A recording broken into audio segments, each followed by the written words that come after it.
যদি কোনো পণ্ডিত বলেন দান করা নয়, যদি কোনো ব্রাহ্মণ বলে থাকে, তাহলে ওই ব্রাহ্মণকে মা বাবার শ্রাদ্ধের দিন চাল, টাকা পয়সা, চকি, খাট, বালিশ একটাও দেবেন না।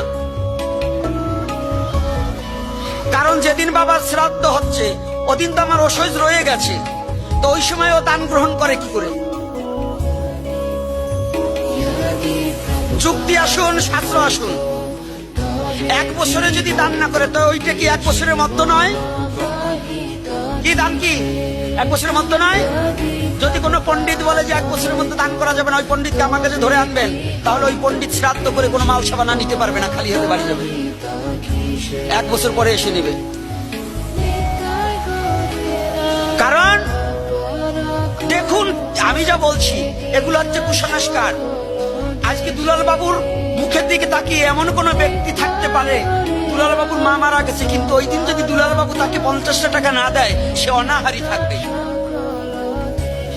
দুলাল বাবু ওই গলায় ধরা নিয়ে ওই 50 টাকা দান করবে।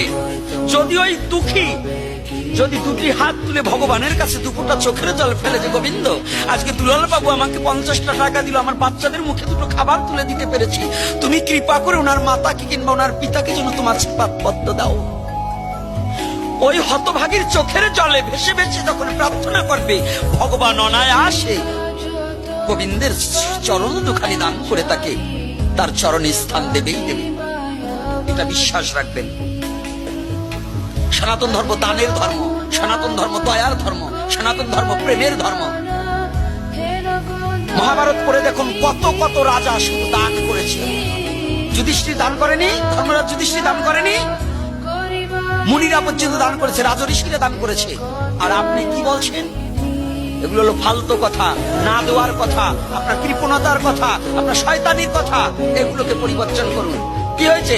আপনার 10টা টাকা, টাকা কোনো অপবিত্র হয় না, টাকার কোনো অসহ্য থাকে না, টাকার কোনো অসহ্য থাকে না। চাউলের কোনো অসহ্য নেই। চাউলে যদি অসহ্য থাকতো, তাহলে শ্রাদ্ধের বাড়ির চাল ব্রাহ্মণ নিয়ে কিভাবে খায়?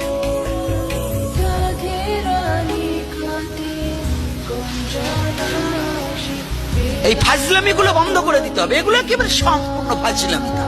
এগুলোকে পরিবর্তন করুন, সঠিক তত্ত্বটা জানুন। আপনি প্রাণ উজাড় করে ভগবানের সেবায় দান করুন। থাকতে যে দেয় না, এ হচ্ছে এক হারামজাদা, আর না থাকতে যে দিতে চায়, ওটা হচ্ছে আর এক হারামজাদা। থাকতে যেটা দিবার চায় না, ওটা হলো হারামজাদা মার খালো। থাকলে কিছু দিতে হবে, দেন কিছু, কিছু দিতে হবে। আপনার দ্বারা সমাজের কিছু উপকার হোক, জাতির কিছু উপকার হোক। আপনি ভাবছেন যে ওই ভোগ লাগালে ভগবান খায়? ভগবান খেয়েছে কোনোদিন? এত ভালো ভালো পোলার চাল এনে রান্না করে ভগবানের ভোগ লাগিয়েছেন, ভগবান খেয়েছে? তাহলে এটা কি? ভগবানকে উপলক্ষ করে জীবের সেবা হয়। আর এই জীব সেবাই মানে শিবের সেবা। আর এই যদি জীবের সেবা না করে শিবের সেবা করেন, কাজ হবে না, কাজ কলাও পাবেন না। আগে জীবের সেবায় নিজেকে বিলিয়ে দেন। যদি ভগবানকে পেতে চাও, লোক সেবার তরে দেহখানা ক্ষয় করো। স্বামী বিবেকানন্দ বলেছে না? কি বলেছে? যদি ভগবানকে পেতে চাও, লোক সেবার তরে। আমাদের সনাতন ধর্মের একটু দোষ আছে। এখনই যদি এই ভৈরবের যদি কোনো নেতা এসে বলে, কিংবা যদি কোনো সন্ত্রাসী এসে বলে, যাই বাবু কালকে সকালে যেন 2 লাখ পাই, 2 লাখের জায়গা দেখবেন 2.5 লাখ দিয়ে আসবে ঘরের দরজায়, আবার সালাম দিয়ে আসবে, দেবে না? আর যদি কোনো সাধু যে কয়, বাবু ওই কাজ করে খাই, নাটক লাগে নাকি? সাধু সাজছেন, আপনার স্বাস্থ্য কইছে কে? এরকম বলে। কিন্তু এই জন্যই কলিযুগে দুঃখ করে বলি যে কলিযুগে সাধু না হইয়ে সন্ত্রাসী হইলে কাজ হইতো।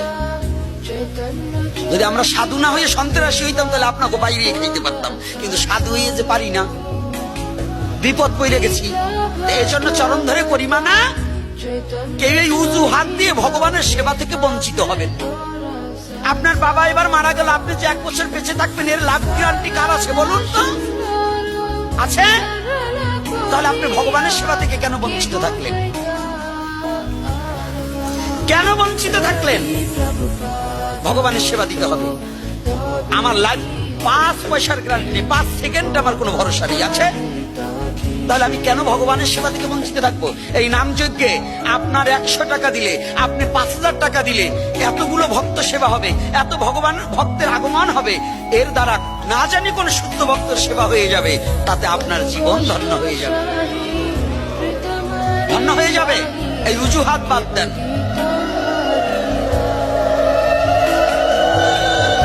কি কষ্ট পাচ্ছেন নাকি বাবা?